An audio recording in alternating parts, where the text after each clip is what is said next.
Opinions expressed on this show are those of the host and guests and not necessarily the opinions of the owners of Global Communications Network and the operators of this. Today can be the turning point in your life.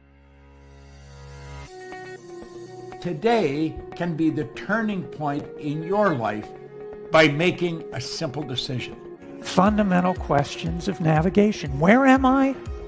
Where am I going? And how do I get there from here? I invite the leaders of our planet to ask themselves these three questions before they make any crucial decisions. But if you don't make decisions, you're going to stay right where you are. We are all map makers. We are in a time of transition. If we're going to change, we have to change the direction that we're going. Our planet needs leaders who know where they want to go.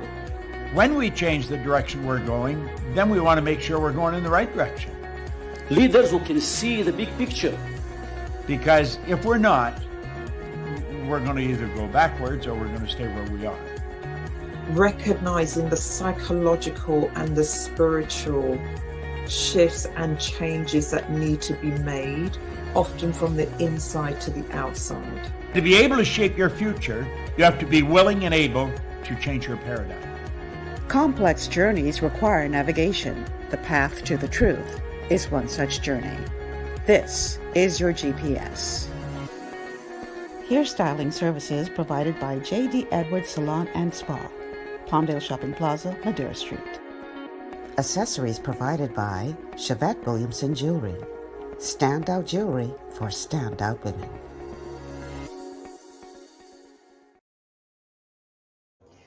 Good afternoon, everyone, and welcome to GPS, Global Paradigm Shift on Global 99.5 FM. I am your host, Michelle Malcolm, and as always, it's a pleasure to be in your company today. Thank you so much for tuning in on this beautiful Tuesday afternoon and making GPS a part of your afternoon routine.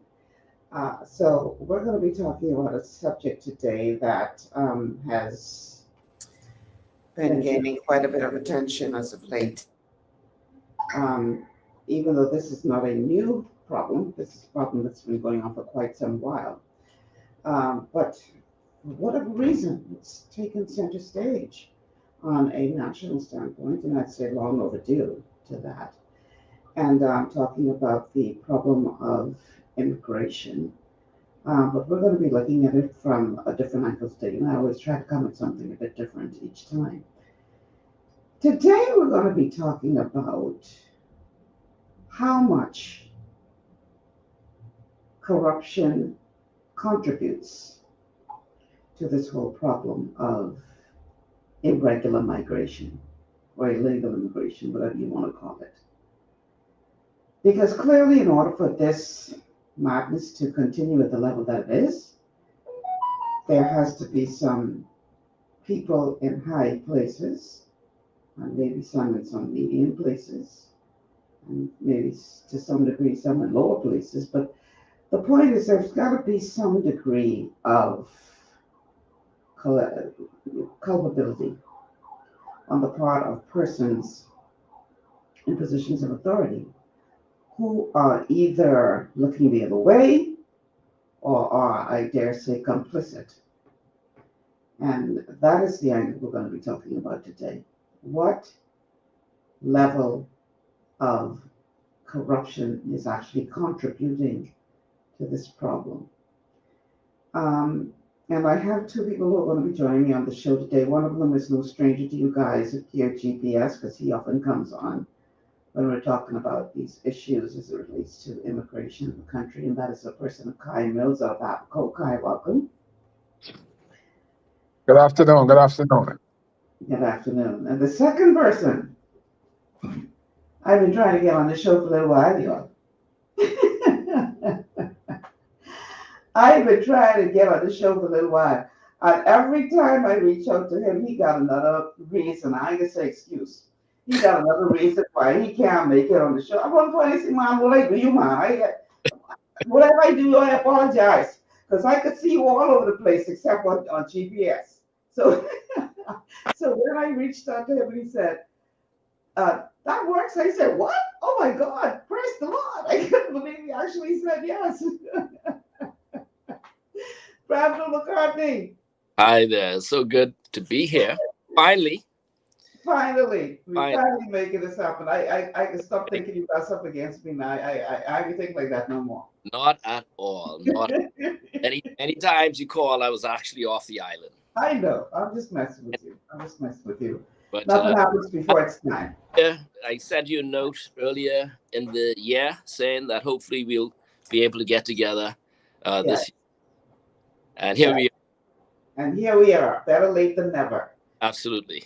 And you obviously bring a different perspective than I've had before when discussing this issue on the show, and that is the fact that you at one point sat in the seat as the Minister of State responsible for immigration of the country. So you would be able to bring to this discussion a level of insight that the rest of us are only guessing.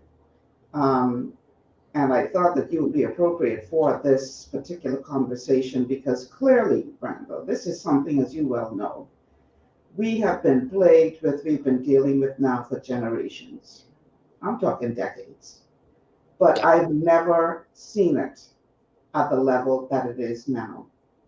It has seemingly gotten to the degree where it is just, I don't know if it was happening at this level all along, it was just under the surface, and now it's just bubbled above the surface that everybody's saying it, or if we really are seeing now a drastic increase in the influx of illegal migrants coming into the country. I don't know which one it is, whether they were coming along and we just didn't notice because they were doing so quietly, or now it's just to that level that you cannot ignore it anymore. What are your thoughts on that?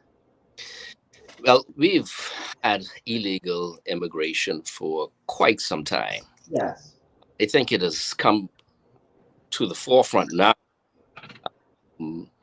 due to social media. I see just the other day he was out there interviewing some persons who were building, if I'm not mistaken. I think people are becoming a bit more aware because of the circumstances that's going on, whether it's from a job point of view, whether it's from crime. So I think it has been there for quite some time, but it has certainly taken on more media attention in times, simply because I think that it's been brought more to the attention of the Bahamian public. Right. Well, one of the reasons why it's been brought more to the attention of the Bahamian public is the other gentleman on the show, Mr. Kai Mills, because Kai has been prolific in putting out videos from the ground of what they are experiencing in Abaco as it relates to this migrant problem, this irregular migration problem. And so in large part, Kai has been very instrumental in helping us all to be more aware of the level of what has been happening in terms of this influx of illegal migrants. And quite frankly, boy, he's been blowing up my phone, sending me all these videos, etc. But he has a clear view from the ground of the realities of what we're facing and what often appears to be a lack of willingness on the part of authorities to deal with the matter, which raises the question, is there some degree of corruption involved? Why the authorities in large part don't seem interested or willing to do their jobs when it comes to eradicating this problem? Kai, what are your thoughts on that?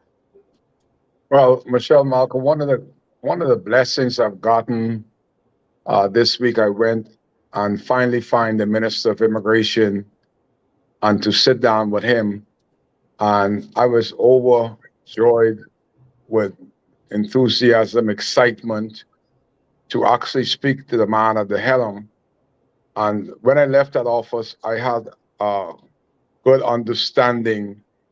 All the stuff I can't discuss, what we discussed, but the minister is doing as much as he can do, as much as the government allows him to do. I alerted him about needing more officers here. How could we have 5,000 illegals in 6 offices and 2 vehicles?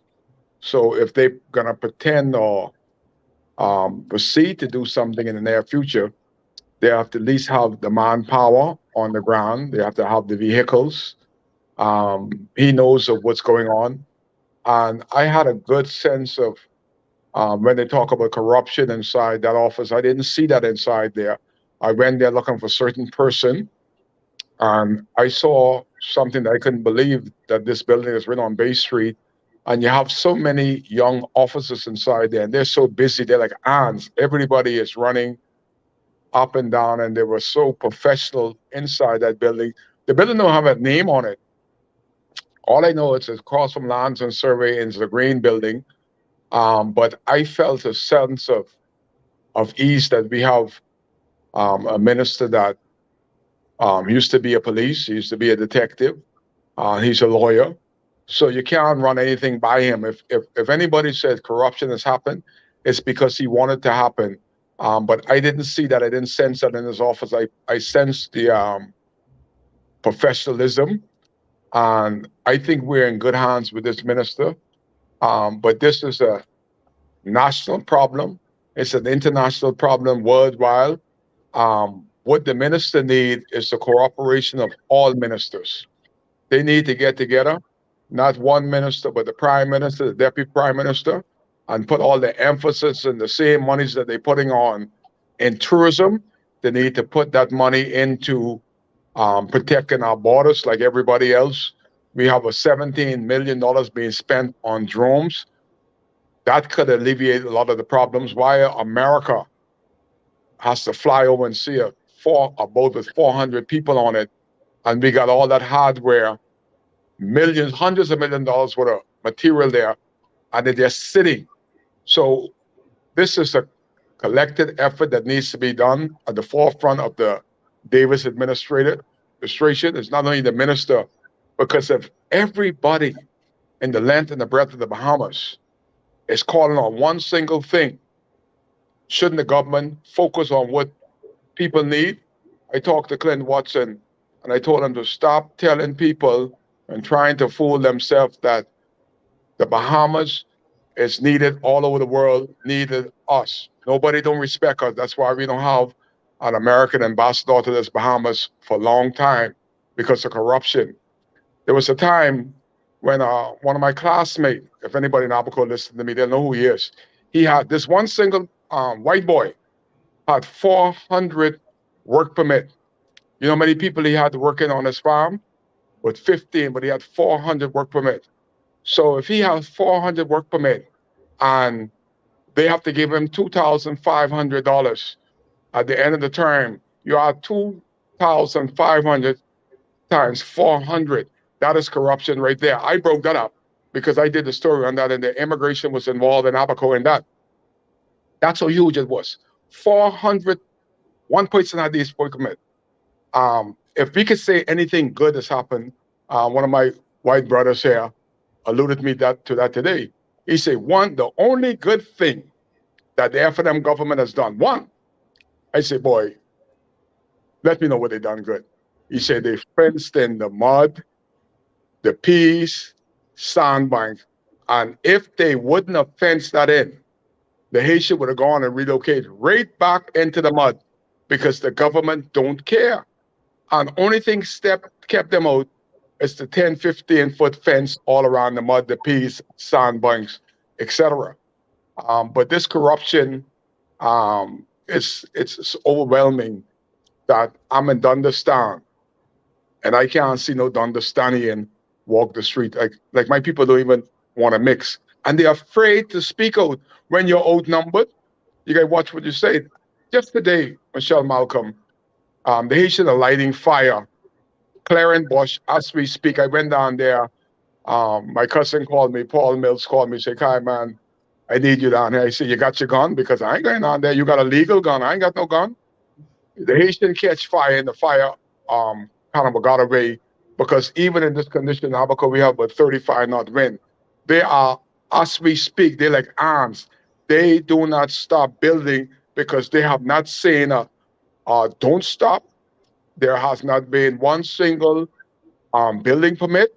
So the law is there, but there are people that's supposed to see that the law carry out, they're not doing the job. So the Haitian come from a lawless country.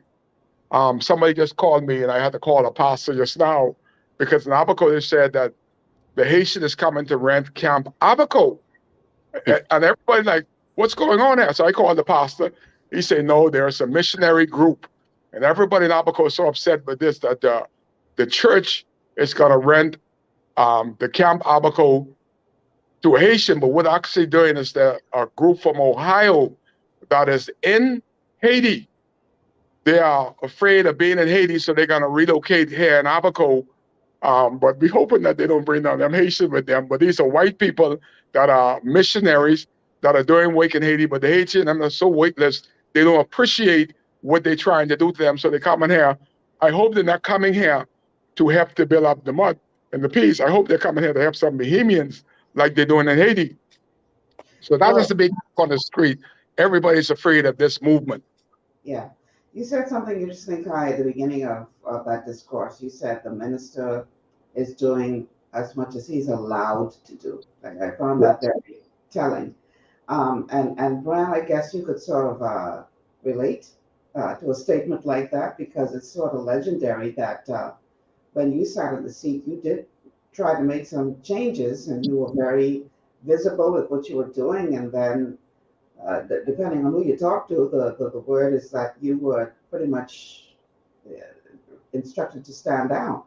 And I guess you could sort of, set the record straight as far as that is concerned. But just before we go there, I want to say this.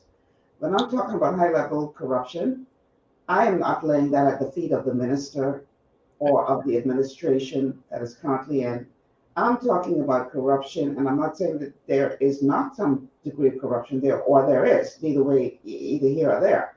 But I am talking about the level of corruption that must be taking place in lower levels where persons are sitting in positions of authority who, when we go deep into the show, we will see that I call it a ring. There's got to be some kind of ring going on that has to involve some kind of immigration authorities, some people in the passport office, some people at the airports. This has to be, because when you hear what is happening in this country, particularly as it relates to our airport, then you know this isn't just one person acting in isolation.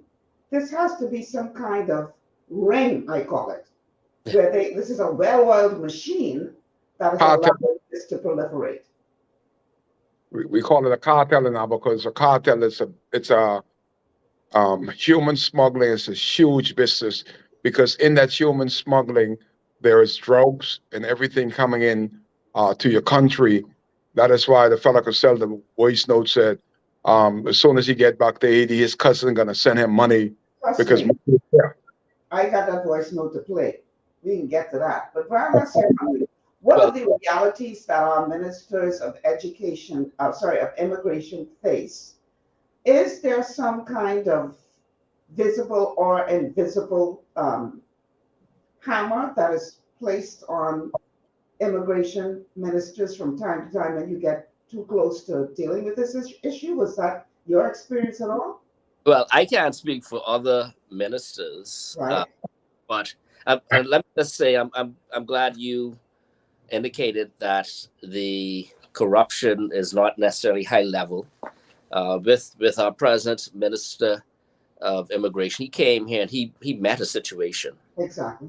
He met that situation there, and I do agree with Kai. I think he's a really good man, and I think he would do his best within his capabilities to do and to try and get this problem under control. But yes, I mean, there are, as a minister, whether you're immigration minister or any other minister, you just you're there at the pleasure of the prime minister, and you basically have a job to do, and certainly if that job is being done and it's not in compliance with what perhaps prime ministers or other powers do not want, then you're limited. And there's been some restrictions when I was there. Something as simple as starting an immigration watch in the Cowpen Road area. We have determined vessels would come in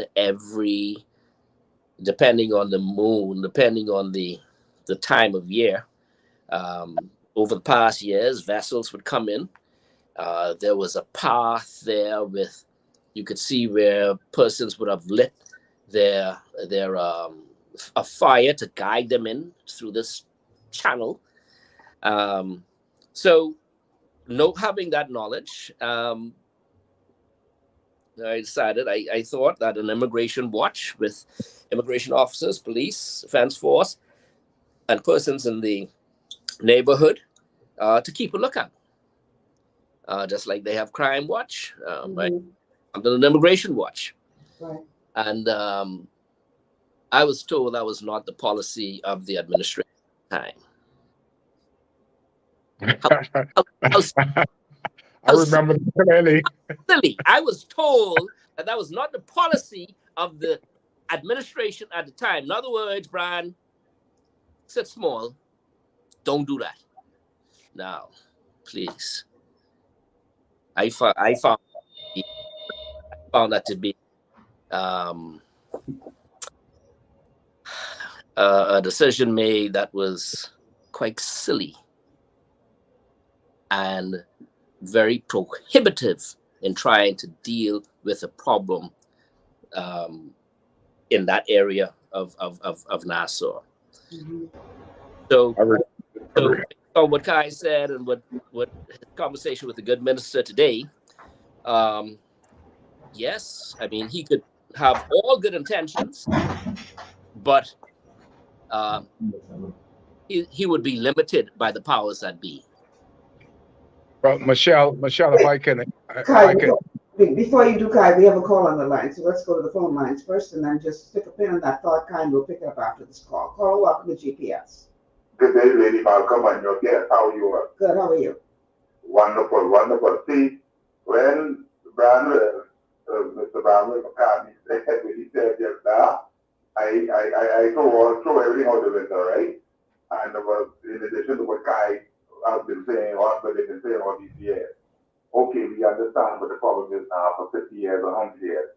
Last 50 years, the problem has been stepped up.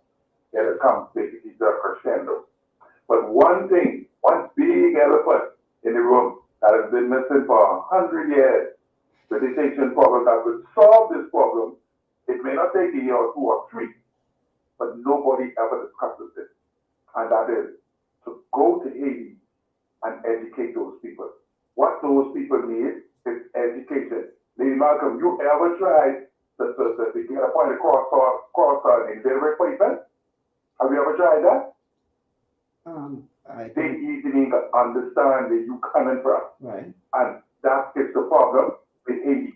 What Haiti needs, we can throw all the money, the this, the that, the immigration watch, whatever we want to throw at them, as long as we do not educate those people, like the missionaries do, when they want to reach people in the jungle, they go and they educate them. So what they want, that is what is missing with Haiti. I'll just hang up and listen to your response.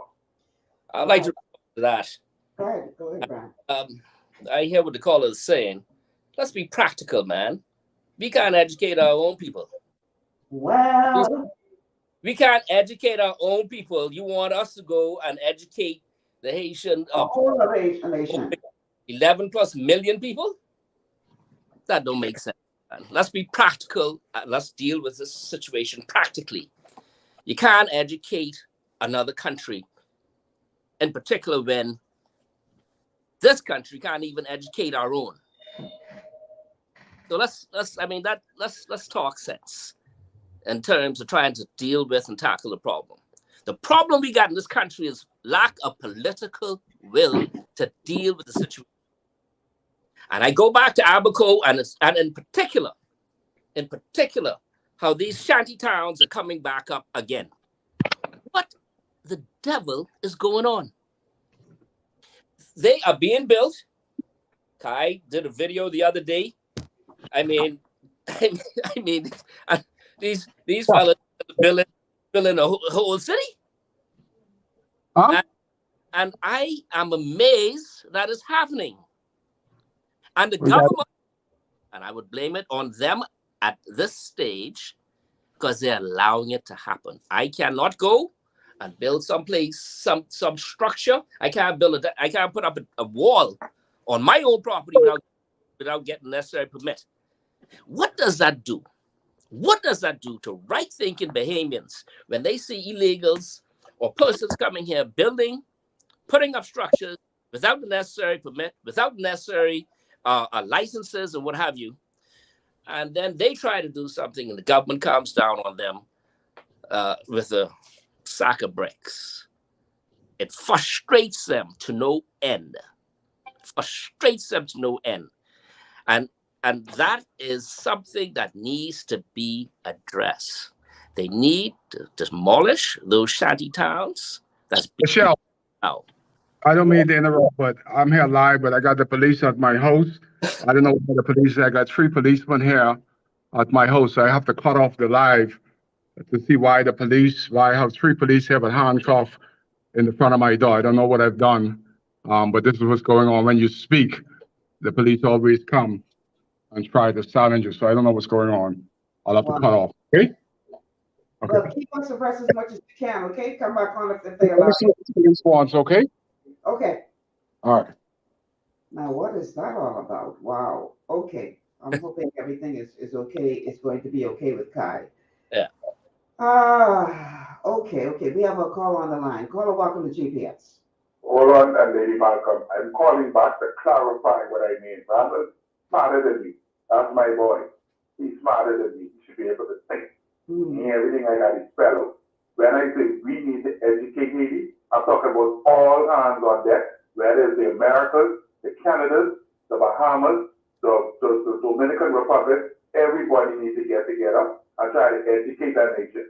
Because a man going into the bush, you think if they've been going to the bush for 50 years, do this, do that, you think they know any better? We in the Bahamas grew up on education. So we wouldn't go to America or somewhere else and try that foolishness because we're educated enough to know better. Those people in Haiti don't know that. Them people ain't grew up in no school to decide what we having the problems with.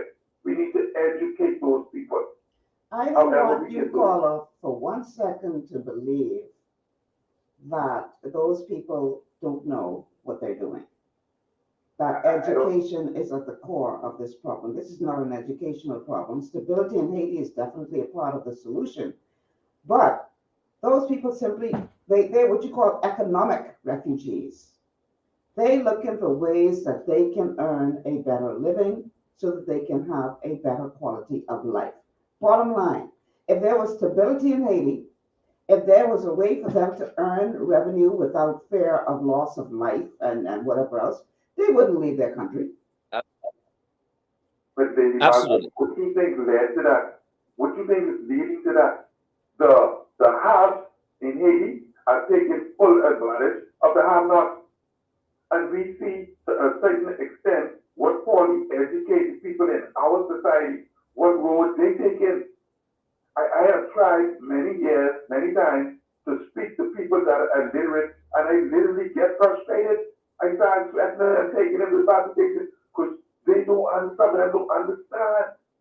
They don't.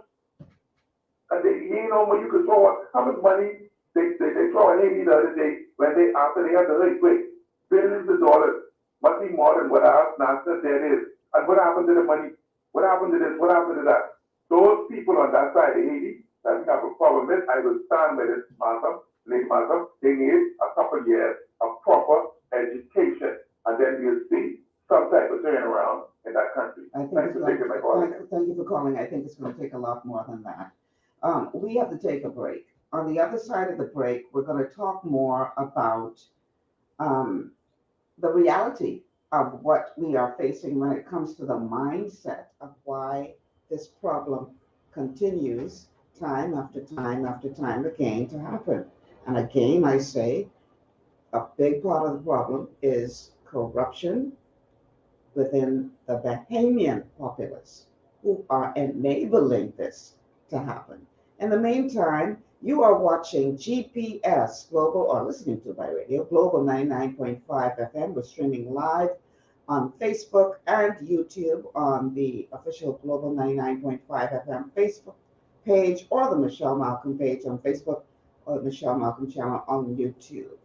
The telephone numbers to call 3260271, 3260272, and our WhatsApp line is 801-0271 for text messages only. We'll be back after these words from our sponsors.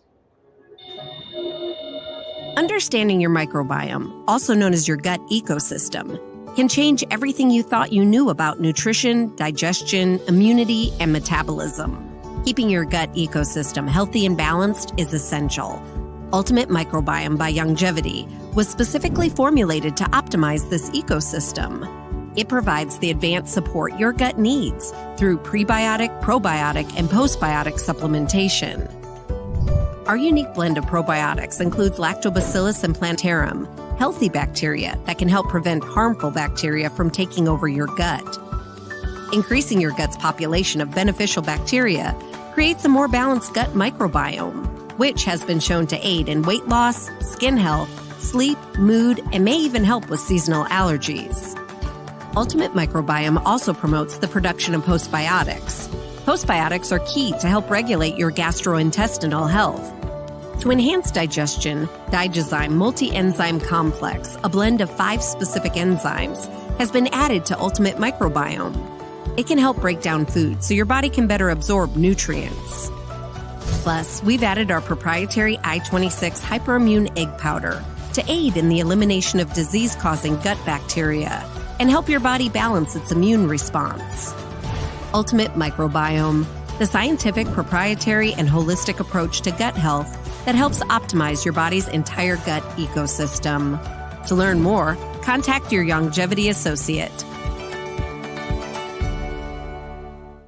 Welcome to Sunshine Auto, the hardest place on the planet for a rims, paints, and tires. We are your auto superstore for rims, Lexani, Azaras, Trueform, Western, Lux, Fuel, Tracklight, Tough, Rough Racing, Velocity, Mud, All-Terrain, and low-profile tires, cars, homes, and commercial window tinting. At Sunshine Auto, we put God first and customer is king. Glasses love.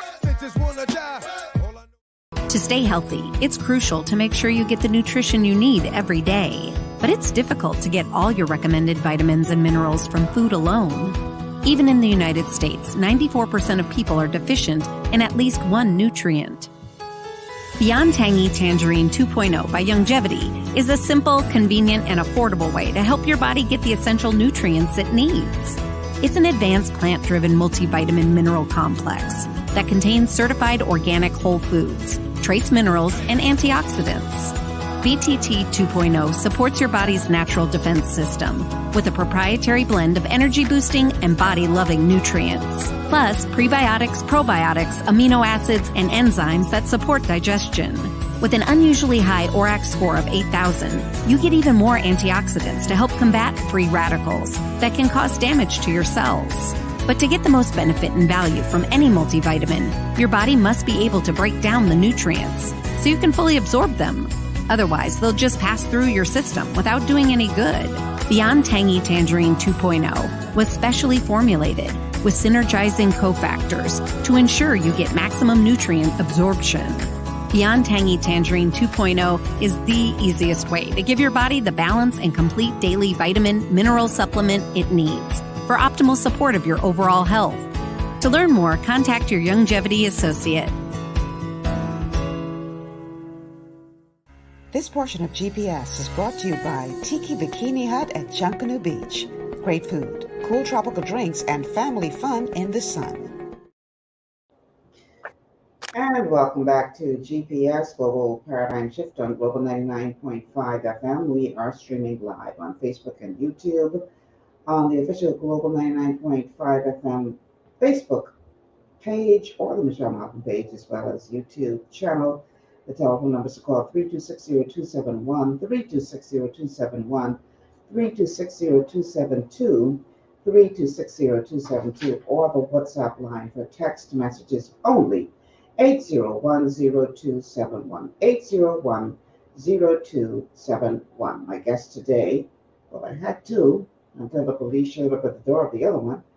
But the guest who remains with us so far on the show is Branville McCartney, former Minister of State for Immigration. We're talking about whether or not, and if so, to which degree, is corruption on the part of the Bahamian people, some sitting in positions of authority, others below that, are contributing to this ongoing problem of illegal immigration or irregular migration, which is, I think, the politically correct way to say it nowadays. Okay, so Kai would have mentioned about a voice note that's going around. Well, there are a couple of things that have been floating around that captured my attention, and I sort of took a little creative liberty and combined two of them. One of them is a video that supposedly shows an interception days ago of over 300 migrants packed onto the sailboat that were, I believe, intercepted by, I think it was the U.S. Coast Guard. And I've taken the liberty to combine that with the audio of someone who's allegedly a Haitian national who is talking about the fact that you could catch us as much, or me, you could catch me as much as you want to catch me. That ain't gonna stop me from coming. And the reason why I thought it would be important to combine these two is because as you look at this video of this overcrowded boat, when you think of the hundreds of Haitians who have lost their lives to a watery grave just to take the chance to come to this country, or others in the region, because we're not the only ones in the region dealing with this. What is the mindset of a person who will find thousands of dollars to risk their lives at sea to try to get to the Bahamas or Turks and Caicos Islands or wherever else these people go in the region to escape the reality that is Haiti?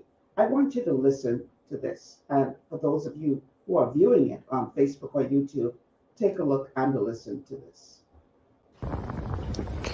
We can't go no place in peace.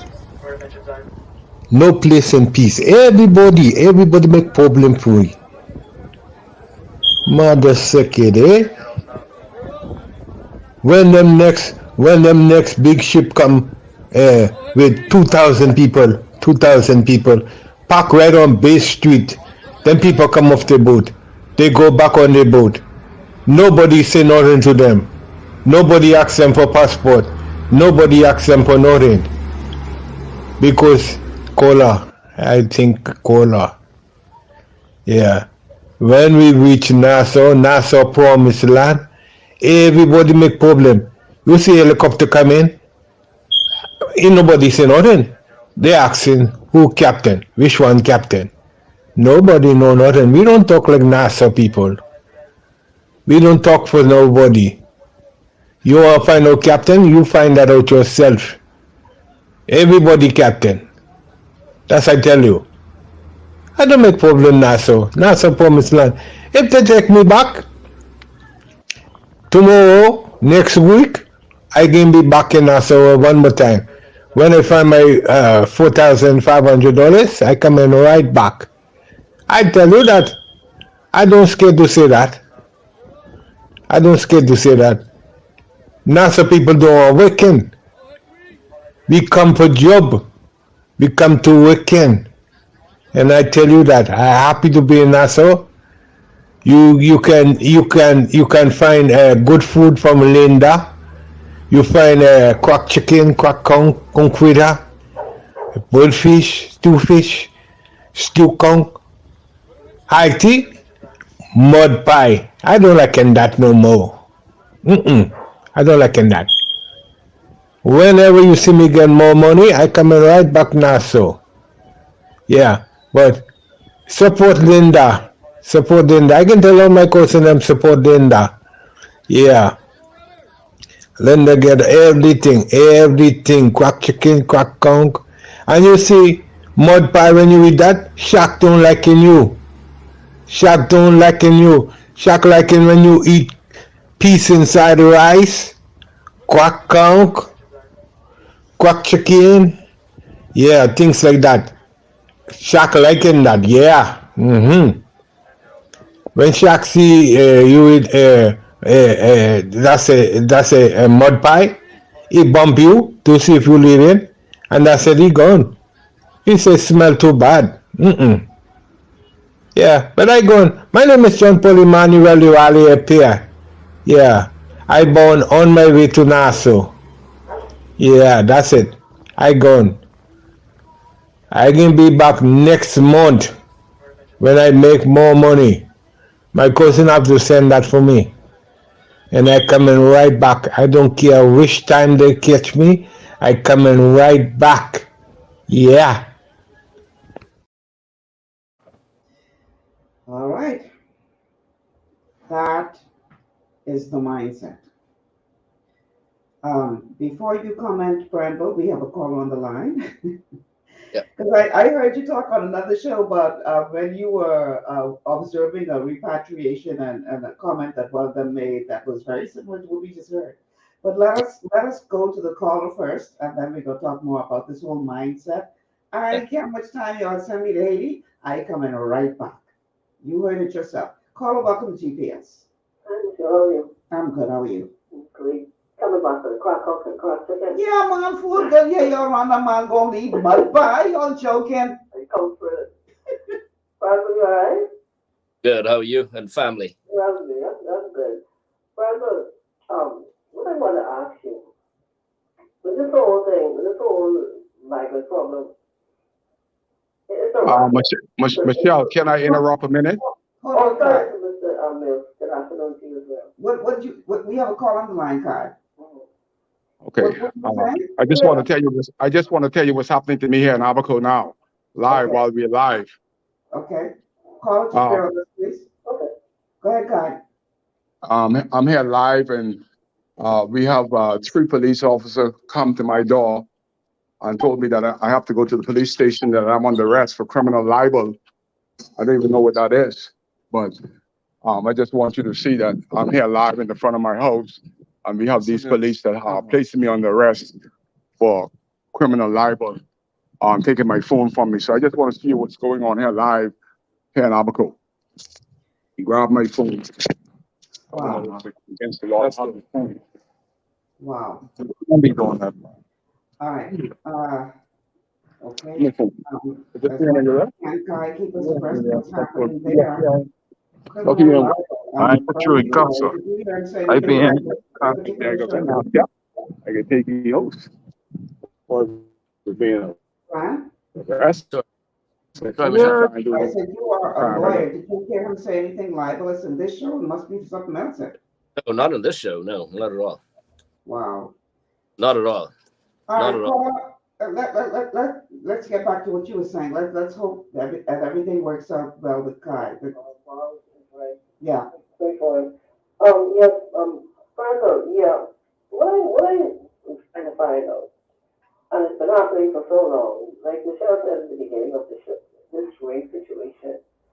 During your time, when you tried to do, to alleviate or to help, to alleviate the situation, right? Mm-hmm. What were you able to uncover anything, or is there any, do you feel that there's any real thought or serious investigations are going on as to, you heard that gentleman say he's going to make it, where he says 4,500 or whatever amount to come back, right? People are collecting these money. You understand that there has to be a succession, a life succession with this money, with the human trafficking and all of these good stuff, job placement, racket going on. And until we deal with that situation and get that in control, we'll never deal with the situation. one more thing, the Contractors Association president, I keep going back to what he said about the illegals working. There's so many, if we get rid of them, we will have a construction industry. This is an admission of whatever. Apparently, you're not supposed to work without a permit, right? So what I want to find out from Branville, what as best as you can, because I know you're an attorney, what can you say that was uncovered or that you may not be aware of, that we can't take to tie this together? Because don't forget now, illegal guns and whatever coming into this country and drugs as well. So I'll hang up and I'll listen. Thanks for sharing. Thanks for calling. I'm not too sure of the question. The question was that in terms of, I know Pat was speaking about the corruption, and then she mentioned the president of the Contractors Association and the having that people are collecting money for what appears to be human smuggling, etc. Yeah. Well, let me just say there is some type of organized crime going on here when it comes to illegal immigration. That has been for many years, right? And it involves Bahamians. It involves Bahamians to a very great degree. So, you know, that, and I would imagine Bahamians with connection. And that's why it's continuing. You know? So I would, you know, strongly, to get to the bottom of it, that organized crime situation needs to be broken. Now, having the political will to do it is a different story.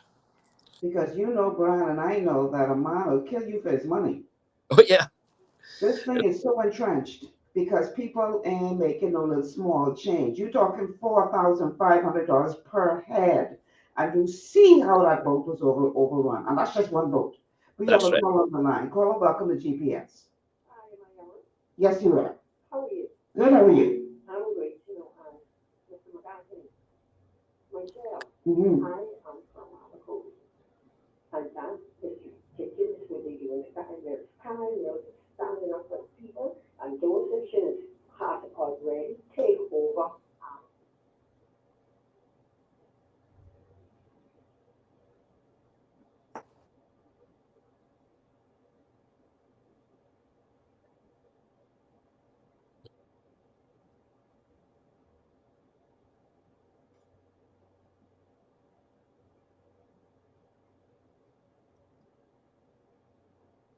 Well, I'm pretty sure they are following instructions.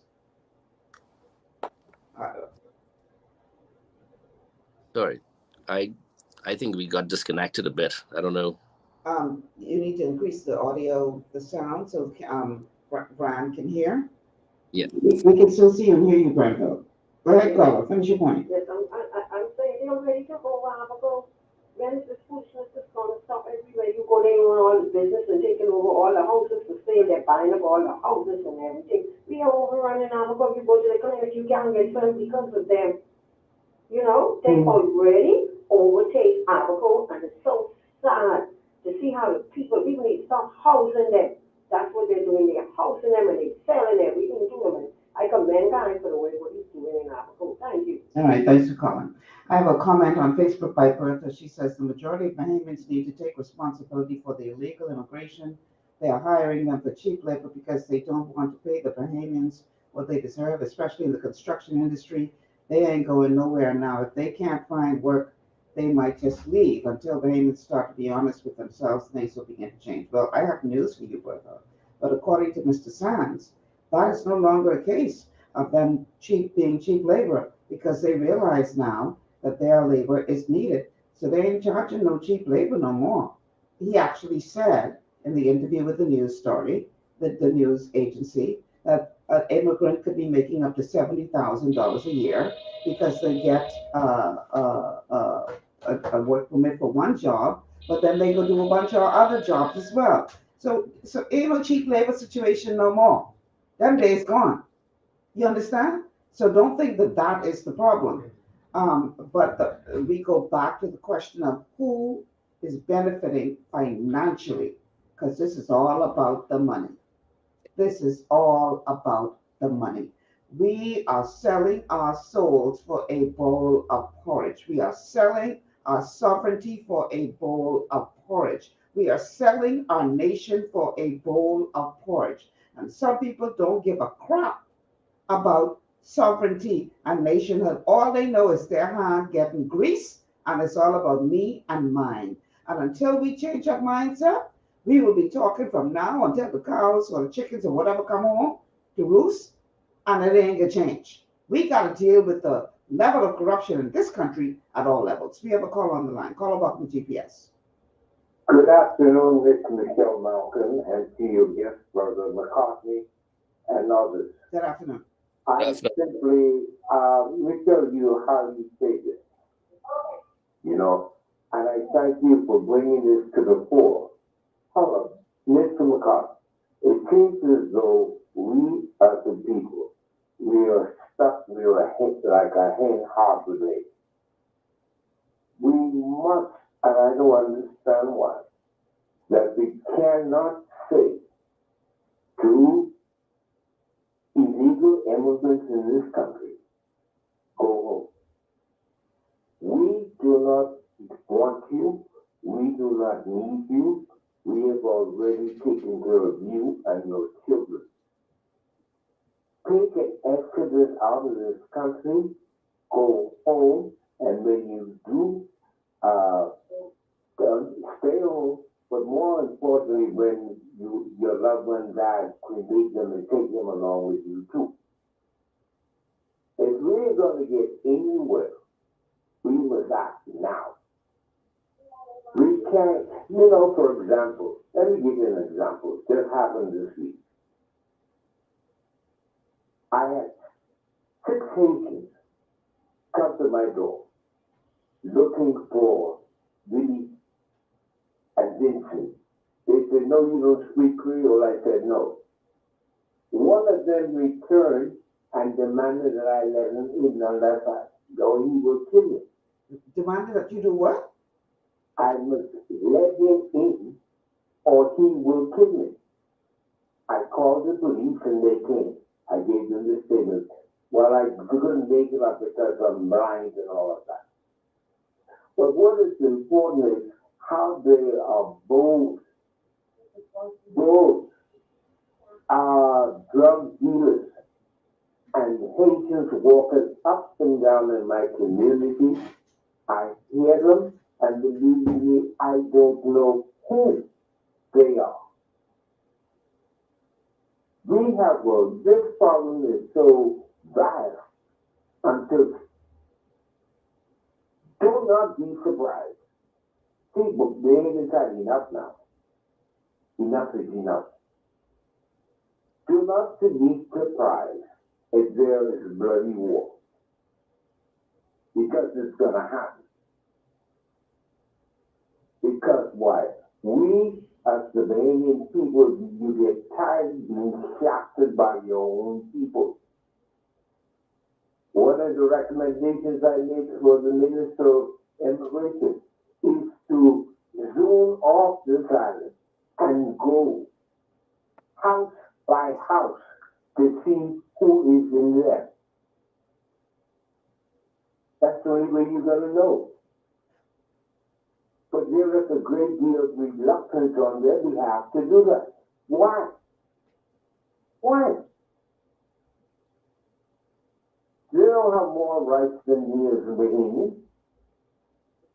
Or it don't matter no more, according to, I guess, whoever's pulling the public string. We as Bahamians, we don't exist anymore. Of course we are iconic. And of course we are indigenous. At one time I also said that the government needs to pass a decree from the Governor General to the local government. It must be Bahamian, and they have to do that to protect our sovereignty. Who are we? We mean nothing. We're going to be sit back and just let people just swallow us up. No, it cannot work. Michael. It is horrible. It's disgusting. And another thing again, I owned a house, went to Connect Rent, and guess what? I have a Hotel California now. You have a what? Hotel California. They did a structure on the back of the house. And about 60 to 80 people live in. Wow. And you know what happened? They're from the military. They're hot. They're strong. They're vibrant. And they're big. Hi, Carl. Thank you so much for calling and telling your story. And I hope that the authorities act on the threat against your life. That is a serious thing. A very, very serious thing. Wow. Ron, I don't know. Go ahead. Can I just say something though? And you said it earlier as well. We'll be sitting here talking until we've had this conversation before. This conversation has been around for some time. What really needs to happen is that we need to call on the Prime Minister to initiate an investigation, calling in the police, defense force, immigration officers, custom officers, so that we could get to the bottom of this organized crime. I think it's incumbent upon the leader of the country to make that step, because I'm sure he is aware that that is the root of the problem. So I think he ought to get some committees together, headed by the police, so an organization, so that an investigation can be done to bring these persons to justice who's committing such a treasonous crime against this country. It's not against PLP, it's not against F&M, it's against all of us. It has affected us through our social services, our healthcare system, our national security, and our educational system. Right? It affects all of us. So, for the protection of our economy, for the protection of our country, I would certainly call on the Prime Minister to launch an investigation to determine who's behind this, because you got the power, or they have the power to do it, who's behind it, and to bring these people to justice. Now then, when you start doing that, you're going to start to see a little decrease, right? And then we need to enact our laws that's relevant to immigration and illegal immigration. We need to protect our borders. And we need to ensure that, and get the message out there, look, if you want to come to the Bahamas, because I don't want it saying that, we don't like Haitians. If you want to come to the Bahamas, as I used to say when I was sitting in the chair, come the right way. Make your application. I can't go to Haiti without the necessary documentations. I can't go to the United States without the necessary documentation. If you want to come the right way. The odds are, if you have all your papers in order, you'll get the necessary permit. Come the right way. We're not saying don't come illegally. That's the thing. Don't come illegally. It's certainly security. Here's the challenge, though, Brown. Then we got to take a commercial break. Here's the challenge. I agree. We have a call. Okay, call. I come to you right now. Here's the challenge. Everything you said is right. Everything you said is absolutely correct. But here's the challenge. When you have a video that is circulating of the very Prime Minister that you speak, and I'm not talking about Davis, I'm talking about the position of prime minister because he ain't the first one to do it, and chances are he ain't gonna be the last one. Right. But when I could put my hands on a video of a want-to-be prime minister saying, I am one of you. I need your support. Vote for me because I am one of you. Yeah. Even if he only said that to get votes, the problem is now you sitting in the seat. That video has gone viral. So now, on the other hand, you can come back and you can say, well, you know, we cracking down on the illegal. You wasn't cracking down on it when you was telling the people you was one of them. And again, he ain't the first to do it. Yeah. And he ain't gonna be the last. You're right. Because whether we like it or not, that is a huge voting bloc in this country now. And the politicians use that to their advantage to try to win votes. Yes. So you see, this thing like this, like an onion, we got plenty layers, but you got to keep peeling back and peeling back and peeling back before you actually get the root of the problem. But that's a major part of it. That foolishness has to stop. We have a call on the line. Caller, welcome to GPS. How are you doing, Michelle? Good. How are you? And to your guest, good afternoon, and to Mr. Kyle Mills in his absence. Mm-hmm. I heard him earlier, and I love to listen to him. I want to say this, man. It is now clear, thanks to Brian, and good day again to Branville. I haven't seen him for a while in the public on GPS. But it is now clear that the Prime Minister, see, Michelle, you take my first point when you told me hold on, and then you made the point with the Prime Minister saying, on record, I'm one of them. Amos Junior Miller then has to keep it real. We only have one nation that we can go to bed every night and say, thank God, this is our home. We are being invaded. The prime ministers over the last 49 years knows how awesome and proud Hispaniola is. They travel the world. They see how awesome the crowd of America and Great Britain and Australia and Africa is. The people, no one sees it better than our political leaders.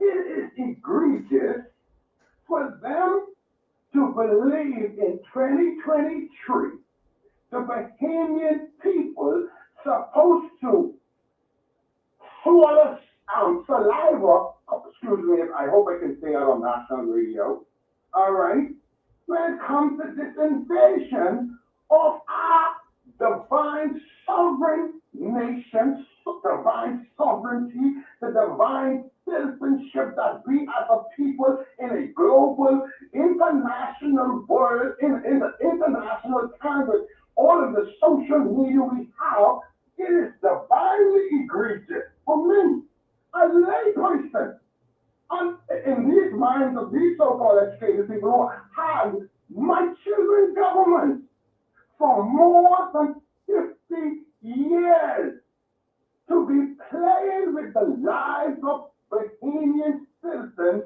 the way they have done, the way they are doing, and the way they will continue to do if people, every man now has to stand up, and every man who's alive, your voice must be heard. We hear what Branville said. Branville, by the way, that would have been a good plan. And immigration watch, well, now we know why we cannot have, or we couldn't have it then. You probably won't have it now with the Prime Minister saying on record, one of the most, now that's silly, if you want to talk silly, because anything else, it's, man, listen to me. At the end of the day, yes, Branville, there must be an internal investigation, a judicial review, and furthermore, we don't have the Prime Minister yet who will have to take you up on that offer. I want to say good afternoon to Lincoln Bain because he has the support of a lot of people in this country. And he's a serious brother, and he means the Bahamian people and the children, my children, all of our children, even the Haitian people, the ones, yes, Branville, who are coming here illegal because of the egregious corruption or treason. Yes, our Bahamians are involved in. And God forbid if the record would come any clearer than a prime minister sanctioning these things behind the scenes. But you see, we have no record of that. But what we have, sir, and sirs and moms, we are the divine, listen to me. Yours, here, I love humanity because God created them and me. Now, outside of that, I appreciate every human standing up for their country, because you have to know what your country means to you, and if you have any children. Now, we say children, we mean children. Okay? Amos, I need you to bring it home now. Bring it home, bring it home. I'll bring it home then. So the bottom line for me, Brian, and the Prime Minister, and to the Lincoln Beans, and anyone who wants to lead this country, know that God is the creator of this country. Y'all didn't create the natural resources. Y'all can't even care the money which y'all keeping from us anywhere when y'all dead. Remember I said y'all that long before some of y'all dead. And I can't wait for the divine blessing of this people to come to them. And I will die like Lincoln Beans to see that come for my children, my 3 children. Okay, Amos, we get the point. Thank you so much for coming. Yes. Yahweh Elohim bless us. Praise the Lord. Hallelujah. Thank you, Jesus. All right, Brian, you have any response to anything Amos had to say just now? Because boy, if you don't control Amos will go off on the tangent. Well, it's always good listening to Amos. But I would just say, again, I think we ought to put to the Prime Minister, since he said what he said, and you have persons saying that because of what he said when he was in opposition, it almost gave a free for all for illegals to come to the country. I think the Prime Minister would bode well if he, as I mentioned earlier, starts an investigation, a public investigation into illegal immigration corruption. And he moves in that direction, then he can certainly calm the talk out there as to what he said for votes. But if he doesn't, then, I mean, that talk would or could be substantiated. We have another call on the line. Caller, welcome to GPS. Yeah, good afternoon. I don't think that as Bahamians we have to constantly be saying we don't hate, we don't mind, come the right way. They're never going to come the right way, but it's about quota. Anytime that a foreign population passes a certain threshold, then it becomes something else. Mm-hmm. And that's what the problem is. It's not xenophobic. It's something that would take place in a home. If a home has 3 rooms and it's invaded by 200 people, there's going to be a problem in it. And what's happening here is the numbers spread out. And then why don't we have figures? Why don't we know how many babies are born? Why don't we know how many children are in school? Why don't we know how many people are renting? These are figures that can easily be made available. We talk, but we can't give a figure. And so what's missing is real data. Well, to that end, caller, I found it interesting when the Haitian officials said that there are 150,000 Haitians in the Bahamas, whether a combination of those who are here legally or illegally. And then the government representative said, well, we can't verify that figure, but you ain't offer us no other figure to say, well, what is the right figure? You just said his figure wrong. And it's up to them to tell us who's here. You know what I'm saying? That's part of our national security system, to know who's here, how many are here, and where they are. You know, thank you, Carl. We got to take a break, but let me just say this. This situation right here, this is one situation that's not a game, but we being played. This ain't no game, but you couldn't tell. We being played. And we're losing. And we are the losing end. You're right, Brad. We are the losing end.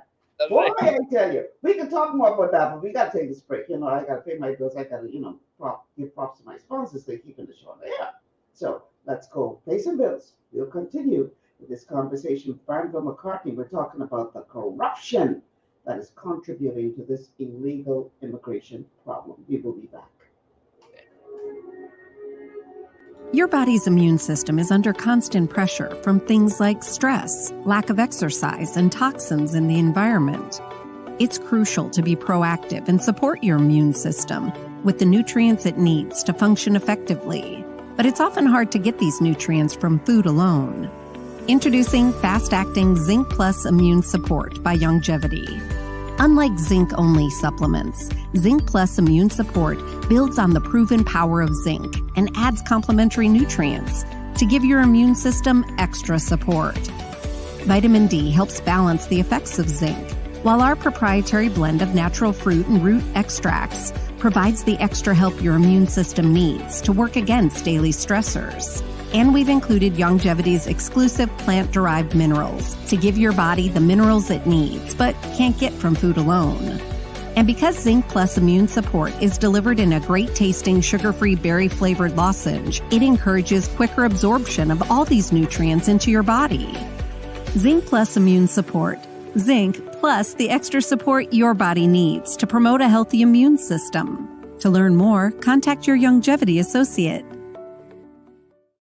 Welcome to Sunshine Auto, the hardest place on the planet for rims, paints, and tires. We are your auto superstore for rims, Lexani, Azaras, Trueform, Western, Lux, Fuel, Track Life, Tough, Rough Racing, Velocity, Mud, All-Terrain, and low-profile tires. Cars, homes, and commercial window tinting. At Sunshine Auto, we put God first and customer is king. Blessed love. It's gotten harder and harder to get your daily requirement of vital nutrients from food alone. Without additional vitamin and nutrient support, your health and well-being can suffer drastically. That's why Z-Radical was specifically formulated. It combines a blend of antioxidant-rich vitamins, minerals, and botanicals with the protective powers of fucoidan to help fill the gaps from lack of nutrients in your foods.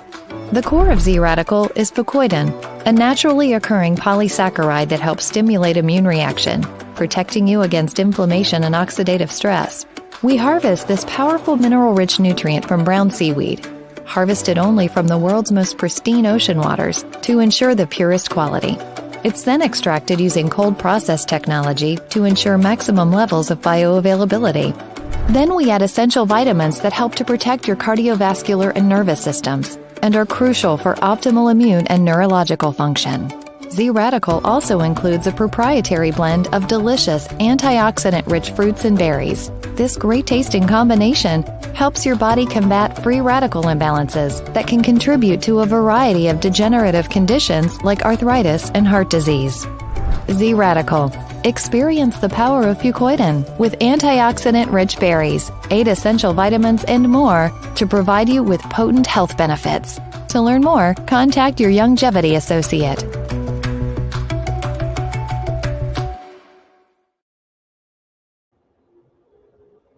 Welcome back to GPS Global Paradigm Shift on Global 99.5 FM. Michelle Malcolm here, along with my guest, Branville McCartney. We have a call on the line. Caller, welcome to GPS. Hello? Hi, you're on the air. Yeah, sir. I got to ask you something. Is there something in the Constitution to revoke with the Prime Minister to win or get him out of office? Like back in the time when he's running for office or he can't get the seat. Parliamentary saying there is one of us, there is one of them. I can't figure out there's something in the Constitution law because this is just as far as I know that's going up. As far as I know, our prime minister was Bahamians them before any other nationality. But it seemed like people like the Bahamians them school. And it's like we can't get nothing easy. It's like we're second class citizen in our own country. What we love and we try to admire, but it's just like I just didn't. I didn't know anyone. I didn't renew my passport, but I like Obama. I'm saying that I have to renew my passport to get out now because right now it's just ridiculous. It's like, as far as I see in my eyes, it's a trade-off. He's committing treason right now. All right. Thank you so much for calling. Brian, you want to respond to that? Or should we just move on? The question was whether or not there's something in the Constitution. Yes. And I don't know what he was getting at in the Constitution. I guess to recall a prime minister. I guess that's what he's trying to say. Saying that he's one of us. No, there's nothing in the Constitution for that. The prime minister is a Bahamian. He's over 21. He is of sound mind, and he was voted in by his party to lead the party which won the majority of seats at the election. By him saying that he's the Haitian people, he's one of the Haitian people. That's political rhetoric, and there's nothing in the Constitution to prohibit him from saying that. All right. So we're talking today about to what degree, if any, corruption, high level, medium level, low level, however you want to describe it. But to what degree is corruption contributing to this ongoing problem of illegal migration? We know that it's not just one or two people who decide to jump up tomorrow and say, I can start bringing people into the country and charging them. We know that this is some kind of cartel, some kind of ring that involves people at multiple layers who have to be involved in this in order for this to continue to proliferate at the degree at which it is. Someone sent a video to me alleging corruption in the immigration department. Now, again, these allegations aren't directed at the minister, but I cannot say whether or not the allegations are in fact true. So everything that is being said in this clip, I want us to look at it through the eyes of allegedly. But but let us listen to this clip because there's some very serious charges that are being made that will explain why this problem is continuing to happen. Listen to this. Well, good night. I listen to everything that's going on with this immigration and the illegal migrants. I've been a pilot, but for 17, 18 years. I go to Haiti every Tuesday, every Saturday. You got some Haitian agents, they book these flights for about a 5-hour block period. They have a mailing system, not a proper mailing system. They send envelopes down, envelopes come up. We got the 3 companies go down there. I was flying an airplane with 19 seats. One time I went down, I decided to open one of these envelopes because the envelopes felt like a bunch of passport. I was always curious about what was going on. Open it up, 19 Bahamian passports. The agent came to the plane in Haiti, Cape Haitian Island, took the envelopes. 19 passengers came on. A little girl sat in an airplane that I was taking back to Nassau, the Bahamas. I asked her to see her passport. The passport she had, the person had been about 80 to 90 something odd years old. This little girl was only about 6, but she come into the Bahamas.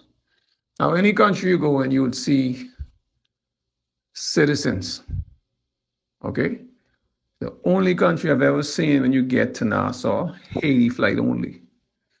When I've been flying to Haiti, I've only ever seen the same 3 high-ranking immigration officers clear this Haiti flight.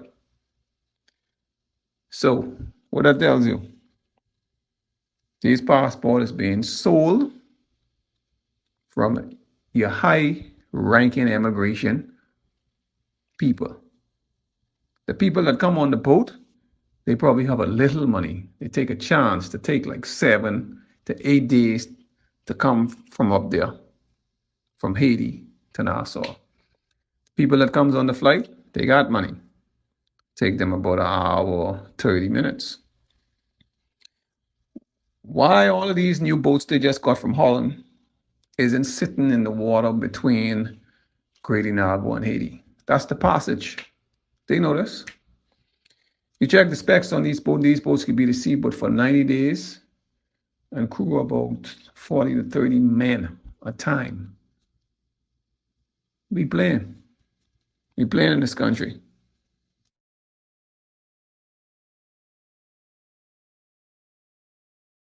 Again, the person on the video didn't say allegedly. I say allegedly for him, just to make sure that we are protected from a legal standpoint. But I would say this. I have heard that from other pilots as well, that they have seen where if you look in the passport, the person don't look nothing like the picture in the passport, clearly not the person that they are supposedly representing with that document in their hand. But yet they land in this country and they are allowed to go through as if nothing is wrong. I have heard that from other pilots as well. And I have had Haitian nationals call me and say, Miss Malcolm, you're around here talking about boat. The way people coming in this country now is by plane, not boat for poor people. Right. The majority of them coming out by plane. So when you hear these kinds of stories, Mr. McCartney, these kinds of stories, it don't take a genius to figure out that if in fact that was factual, what that man is alleging in that clipping, that would take complicity on the part of someone in immigration, someone in customs, someone in the passport office, airline officials on the ground or wherever. You talking a serious cartel. This ain't no 1 or 2 people who pitch up and decide to do this. Right. It's organized. It's organized. One of the things, sorry. Go ahead.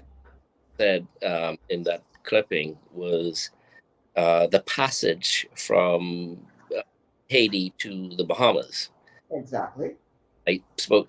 There is a passage where they come. Yes. And it ain't that much ground to cover. For the life of me, I don't understand why that's not protected. You and me both. You understand? And then when you get into the Bahamas, into the waters, and say, let's just use New Providence, for instance, there's a certain spot or spots where they land.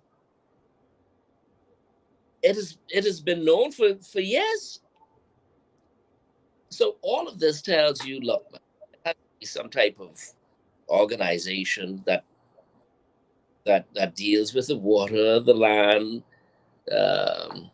the air, in terms of persons coming in.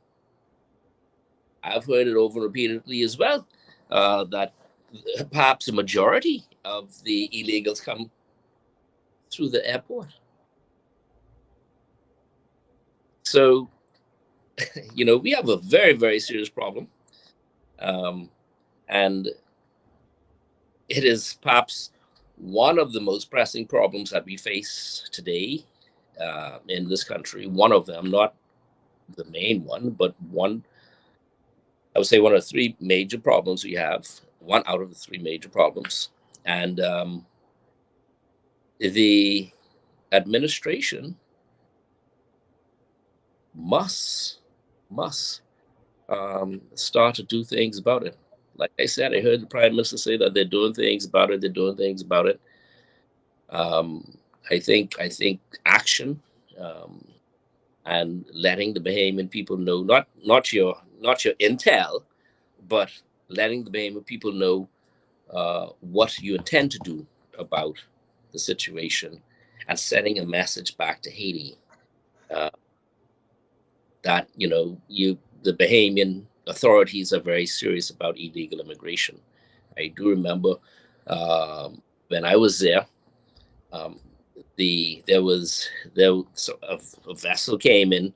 They were apprehended, and unfortunately, I think at the time some persons had lost their lives. When we were doing the repatriation, I had an interview with a young lady who had like two children, and I was asking her if it was worth it coming over, and I think the question was, did she pay? She had to pay to come over. Would she do the trip again? Because some of I would have imagined some of the people she knew perished, and we sent that tape to Haiti, indicating, look, it's not worth coming in this vein. If you wish to come to the Bahamas, make the necessary applications and come legally. But we need to get the message over in Haiti, that and to the Haitian people, that you're serious about this problem we have in the country. If we don't, they're just going to say, I'll see you next week when they're deported. Wow. You know? Meanwhile, we are the ones, the Bahamas is the one footing the bill for all of these repatriations. Here, this is I almost feel like I'm in the Twilight Zone discussing this. It goes even deeper than footing the bill for repatriation. Because, as I mentioned, our healthcare system, social services, national security, and education, we fit the bill for that. And that is far more than the $100,000 for repatriation here and there. When you add those up and the significant effect as a country, the repatriation is a drop in the bucket. So it's much deeper in terms of the effect it's having on our country, and the effect it has been having for years. Let me ask you something, Brian, as someone who sat in that seat. Why is it when, for instance, the U.S. Coast Guard intercepts a group of people, they don't take them to the United States to process? Why they drop them off in the Bahamas to process, even though we know these people are not Bahamian nationals? How did that get to be our responsibility? You can explain that, please? Well, I think they would intercept them in Bahamian waters. And as a result of that, you really think the United States is going to put that burden on them? They're saying to themselves, look, they've already done us a favor in intercepting them. Now here they are, you deal with them. Especially if it's in our waters. If it's in the waters of the United States, it's a whole different story. They can't do it like that. But if they intercept persons in our waters, they can, have us repatriate. That's all I had. And they would have said, look, we've done our job. We've done your job. We've done your job. We've intercepted these persons. Now you deal with it. Wow. And a lot of the interceptions are with the United States government. Yeah. As opposed to our people accepting these vessels. Well, the question is, how do vessels get that far? Where are defense? Anyhow, that's another show. Well, we see now where DHS in the United States, the Department of Homeland Security, is now announcing that there will be a change in processes, it appears, under this Biden administration, where they're going to now start to consider keeping some of the Haitian migrants as opposed to just turning them away. Now, I'm not sure, based on this article, how long that is supposed to happen, but apparently they are making some changes as it relates to this. The thing is, though, that we are under a lot of international pressure to try to absorb some of these persons coming from different countries, and it's not just Haiti. But until that announcement, my argument has always been, how come y'all ain't absorbing them, but y'all want us to absorb them? This little country that can't afford to deal with who we have here already, and you want us to take this on? So I guess it's kind of encouraging, or would be an incentive even further for those fleeing Haiti to say, well, at least now in America, they say they're going to keep some of us, but they got to come through us to get there. And so if the thing is, you say, okay, if you make it to our shore, we're going to absorb some of y'all. But if you catch them before they get there, you dropping them off in the Bahamas. Help me make this make sense. But anyway, that's just me. We got But they have with Cuba, with wet foot, dry foot deal. Yeah. If the Cuban nationals are able to make it to land, then they get to stay. Right. The bottom line is we are our own sovereign country. We ought to always do what is best for our country and for our people first, right? Mhm. Notwithstanding what any other country or organization say, we need to make sure, because we are the ones who have to deal with the situation, not them. They can speak from afar and say certain things, but at the end of the day, we need to do what is always best for this country and for our people. And Okay. We have to take a break, but I have a question coming in on Facebook from one of our Facebook viewers. I want you to answer if you can.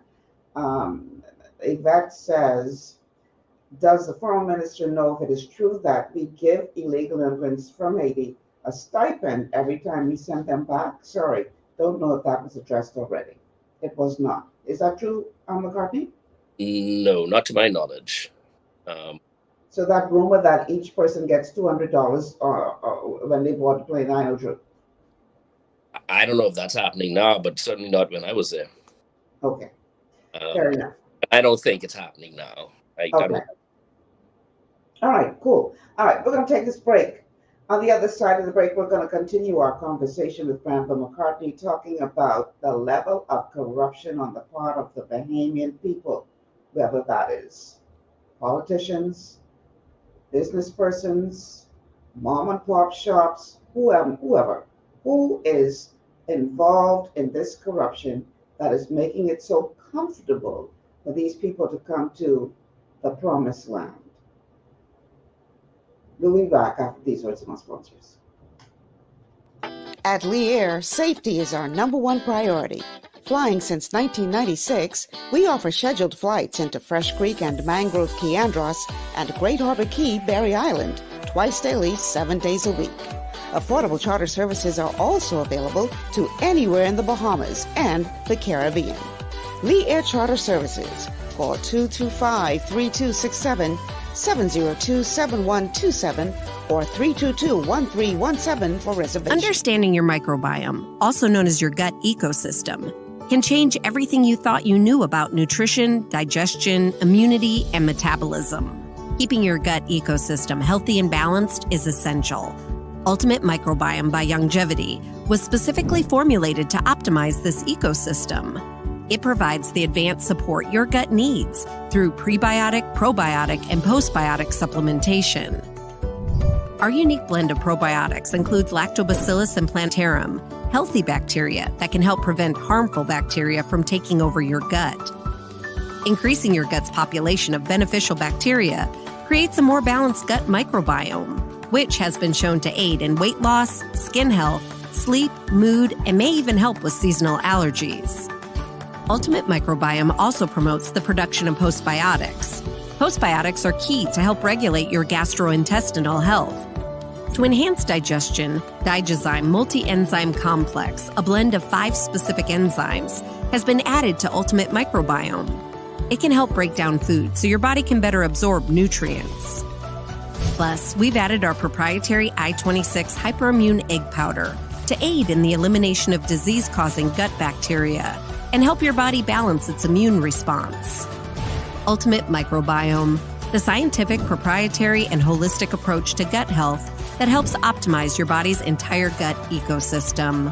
To learn more, contact your longevity associate.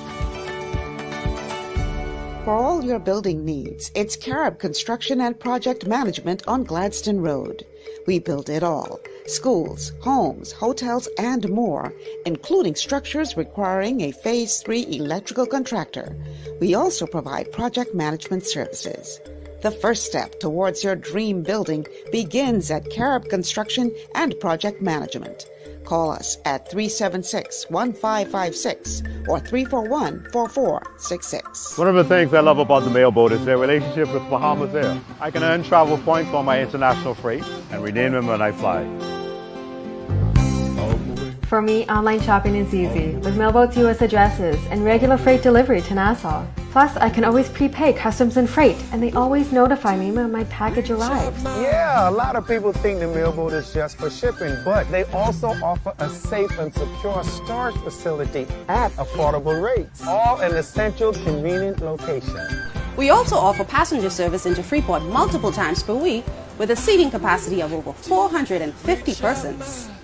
With family movies on large screens, one hot meal included, and on-board lounge for snacks and soft drinks. We're the Mailboat. We're bridging people, products, and places.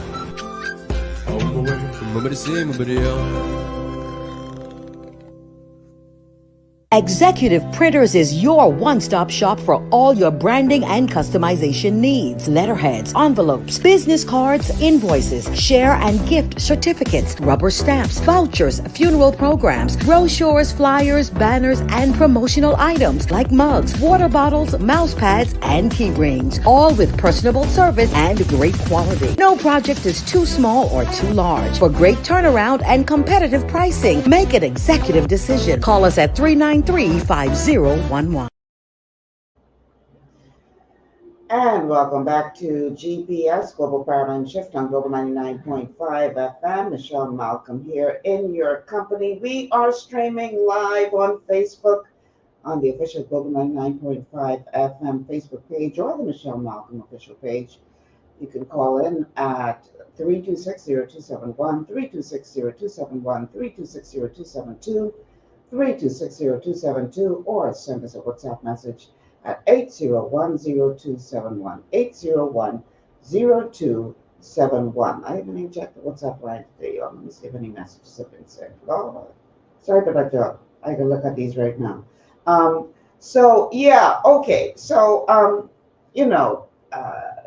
We've heard, all kind of people coming forward now talking about what needs to happen with this immigration crisis, including the former Prime Minister, Hubert Minnis, who recently talked to the news media about what he thought, or what he thinks needs to happen with this immigration crisis. He had some words of advice for the current administration. Let's take a look. We will lose control of our country. We will become second citizens in our own country. The immigration, we're experiencing a crisis with respect to immigration, just like crime. And Bahamians are frustrated, they're annoyed, and they are distressed. Former Prime Minister Dr. Hubert Minnis weighing in on the country's immigration challenges today, calling on the Prime Minister to put forward a concrete plan on how the country will handle what he described as a deepening crisis. Dr. Minnis believes the growth of shanty towns on the Family Islands is cause for alarm, and he's calling for more investigations into the issuance of work permits as one part of an overall strategy. We need to know how many work permits, new work permits especially, were issued, and what nationality. We need to know how many visitor visas were issued, and what type of follow-up program or procedures that you have in place to ensure that they leave the country. Because we knew with respect to Haiti, the visa department was under investigation. And in fact, we had stopped issuing visa because we were investigating as to how many visas were being issued illegally. Now, last week, the Bahamian Contractors Association President Leonard Sands asserted that the construction industry would not survive if the government deports every single undocumented worker. Responding to that claim, Dr. Menes says that during the previous government's tenure in office, there was a policy in place that blocked contractors who received government contracts from hiring undocumented migrants. He laments that this issue gives the Bahamas a bad look. What message are you sending to the world that the Bahamas is open for unregulated, undocumented individuals to come and help stabilize or maintain the construction industry, thus decreasing the monies that are paid to national insurance because they're not documented, thus increasing the challenges and the problems we have with national insurance? That's an indictment. And we, as the FNM, had a policy in place to ensure that that did not happen. Meantime, as the issue continues to dominate national discussion, Prime Minister Philip Davis last week reiterated that the government is dealing with the issue of immigration when faced with questions from the media. We are addressing it. We are addressing it. We are addressing the issues that impact. This is not a new issue. In fact, this is an issue that's been with us from pre-emancipation. If you check your historical facts, you'll note that the issue of migration in the Bahamas as relate to our neighbors to the north and throughout the Caribbean has been with us from pre-emancipation. Okay, Branville, you're from about a politician. Let me ask you something. What is it about politicians where when you are not in power, all of a sudden you've got 20/20 vision? But when you in power, your vision sort of, and then your memory gets really, really bad when you get out of power. Really bad, because I want to put something up on the screen right now. I don't know how well our Facebook audience can see this, but this is a clipping from a news item from, I think, the Eyewitness News website some time ago, when the same gentleman named Hubert Minnis, who just finished talking about the plan that they had in place, was quoted talking about the fact that immigrants have right, those who descend from Haiti have rights to crown land. It's right there, right in for you all to see, those of you who are watching on Facebook. This is Michelle talking now. It's right there for you all to see. So, not to say that the Free National Movement didn't do some things right or were trying to do something. Why politicians just have a convenient amnesia? What it is? Well, I can't answer that because when I was in politics, what I said, I had nothing to do with politics. It was always for the welfare of the country, period. Before I got there, when I was there, and even when I was even after it. But the reality is, looking at today, what Dr. Minnis said is very much on point for what we're dealing with now. Very much on point. And I think his words ought to be taken into consideration, especially with the fact that they're with the illegals working in the construction industry, what that has been doing to NIB. And I think I alluded briefly to that before, how it's affecting our economy. So I can't answer your question about other politicians. I can only answer about how, when I was in politics, how I was. I'm just being facetious. And but what the clipping of Dr. Minnis just now, I think his words ought to be taken into consideration and acted upon. And with the Prime saying that they're doing something about it. I don't know, by saying that is sufficient. Let's see what is being done about it. Let the illegals see what is being done about it. You could say you're doing something about it until the cows come home, and reality is nothing is being done. And that's why I put out there earlier, you really want to do something about it? Let's nip it in the bud. Let's put an investigation out there headed by the police as to who is behind all of this illegal smuggling. That's what you do. Put out there. We have a call on the line. Caller, welcome to GPS. Good afternoon, Michelle Malcolm. Hi. And good afternoon to your guest, Mr. McCartney. Good afternoon, sir. That's all. I know you've been doing a splendid job. You did a splendid job while you were serving in that office. And we would have several conversations at different venues. Now, I agree with you wholeheartedly. We need to have an investigation. And I want it to be more like an oversight investigation. That is, we have an intelligence unit in the Royal Army Police Force that could be tasked with doing that.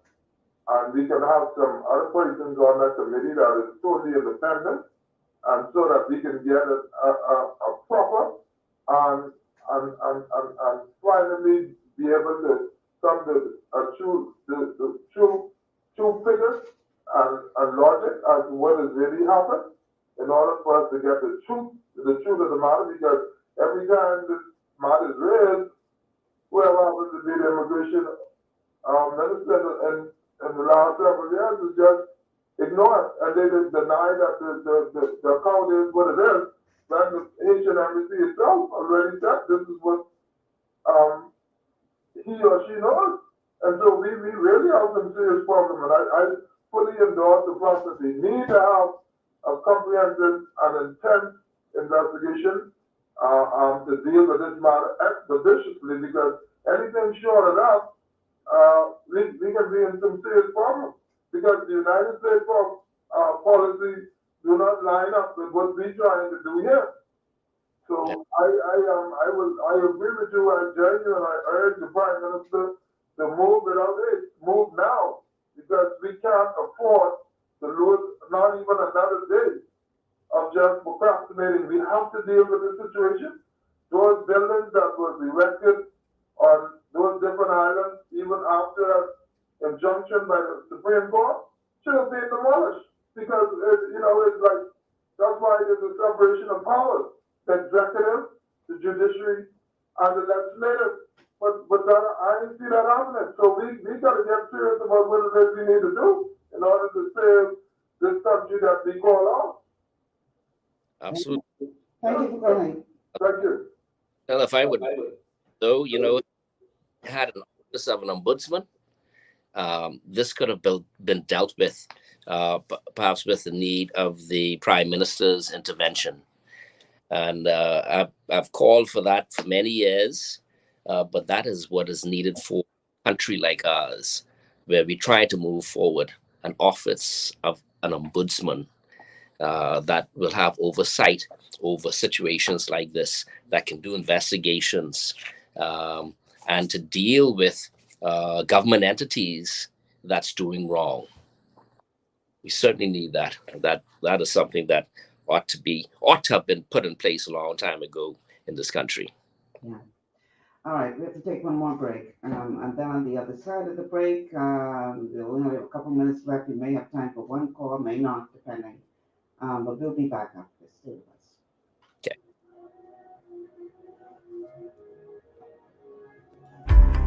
Blood sugar levels play a key role in your appetite, weight gain, and overall health. When you have a blood sugar spike, you can feel confused, dizzy, and even have increased cravings.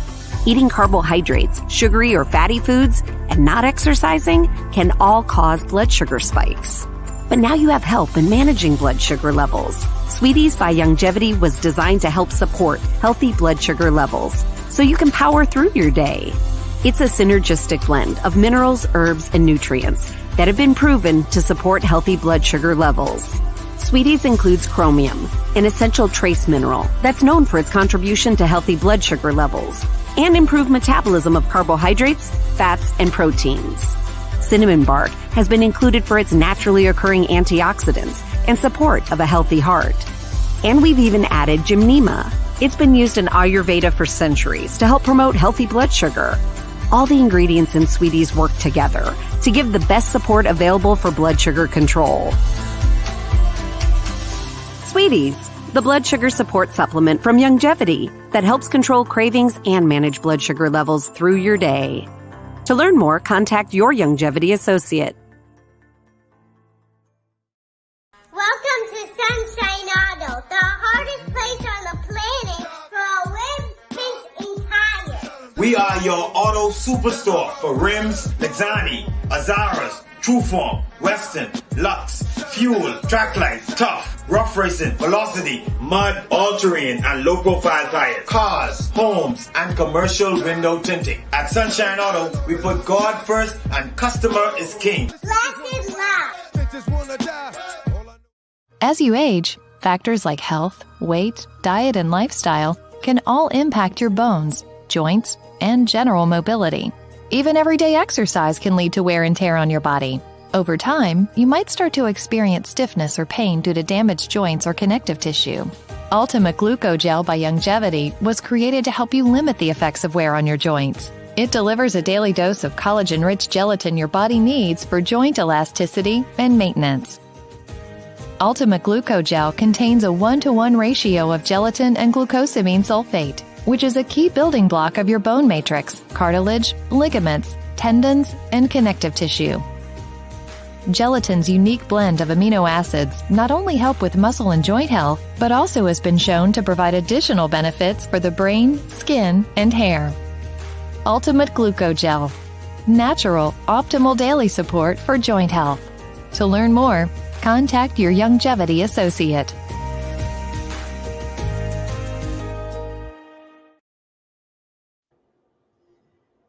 And we are back. Welcome back to GPS Global Paradigm Shift on Global 99.5 FM. Michelle Malcolm here with my guest, Branville McCartney. We're talking about whether or not high level, mid level, low level, all levels corruption amongst the Bahamian people are a major contributing factor to this whole continuing problem of illegal migration. Bran, I want to thank you so much for being here today. I really appreciate the time that we've spent. They say time flies when you're having fun, and we're just about out of time. But give us your final thoughts on this. You've already said that you think we need an ombudsman, we need a thorough investigation. My only pushback with that is that if this corruption is so deep-rooted, we don't know at what level it starts at. So how do you ensure that the investigation is not an act in futility because persons who themselves may be involved are somehow compromised? Well, I think that starts by going to the top and having the top over the process. Start top, the top over, i.e., this is such a serious issue that the Prime Minister himself should oversee this process. And yes, it's deep rooted and so on and so forth, but I think there ought to be transparency in the investigation, openness and transparency, starting from the Prime Minister leading charge in terms of the investigation. You're not going to get it all right. People will slip through the cracks, I'm sure, but let the leader of the country take the lead, because it's such a significant issue in our country. Take the lead and show openness and transparency dealing with the investigation into organized legal immigration in this country. All right. Fair enough. Thank you so much, Mr. McCartney, for being here today. I'm glad we were finally able to make this happen, and hopefully this will not be your last appearance on GPS, and I can call on you in the future. Thank you so much for being here. Thank you for having me. My pleasure. Before we go, I want to make an announcement with regard to the event you would have heard me speak about this coming Saturday. There's a major event that is being held, I can now report, at the National Training Institute on, that would be, what road is that? Gladstone Road. I want you to plan now, save the date. If you, let me tell you who all is qualified to come to this.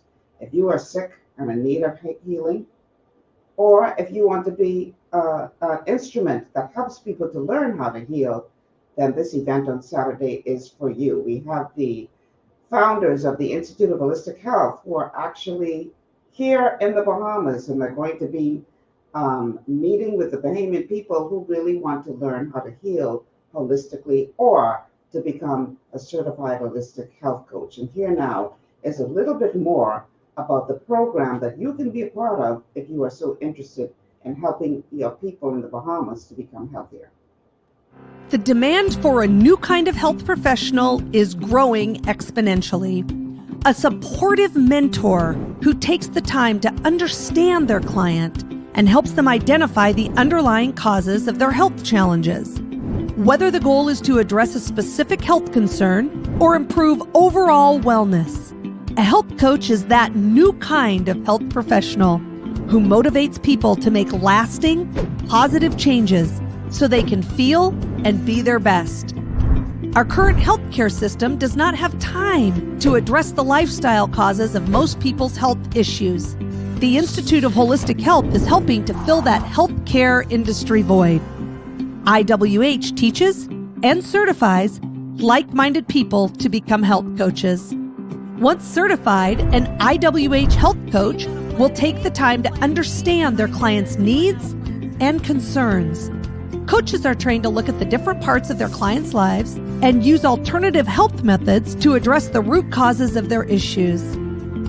Health coaches also serve as personal mentors who help find the right nutrition plan for each person and guide them to adopt everyday healthy eating habits. They also plan proper nutritional supplementation and help their clients improve their mindset so they can be their best. The Institute of Holistic Health has some of the world's leading health coaches who have been helping people solve challenges for over 25 years. As an IWH health coach, you'll have access to our cutting-edge health evaluation platform that makes it easy to identify nutritional problems and recommend all-natural solutions. Our online curriculum also covers practical business training to help students launch their own health coaching business. When you're a health coach, you'll be able to help people around the world create their own healthier, longer life. The demand for health coaches is huge. Become an Institute of Holistic Health coach today.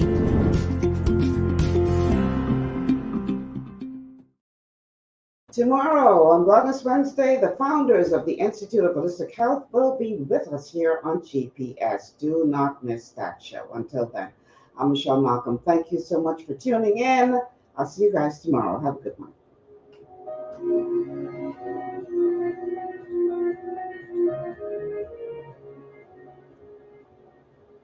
Global 99.5 FM reminds our listeners that the views and opinions expressed on this show are those of the host and guests and not necessarily the opinions